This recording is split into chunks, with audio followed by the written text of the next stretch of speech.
السلام علیکم ورحمۃ اللہ وبرکاتہ۔ آج دل غمگین ہے، آنکھ نم ہے اور روح ایک بڑے نقصان کا احساس کر رہی ہے۔ پیر احمد ذوالفقار نقشبندی صاحب کی وفات صرف ایک شخصیت کی جدائی نہیں، بلکہ اصلاح، اخلاص، روحانیت کے ایک چراغ کا بجھ جانا ہے۔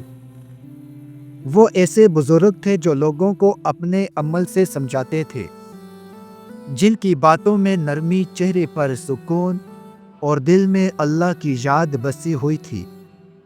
انہوں نے ہمیں یہ سبق دیا کہ اللہ تک پہنچنے کا راستہ شور میں نہیں، خاموشی، عاجزی اور اخلاص میں ہے۔ آج وہ ہم میں نہیں، لیکن ان کی تعلیمات، ان کی نصیحتیں اور ان کی دعائیں ہماری زندگیوں میں ہمیشہ زندہ رہیں گی۔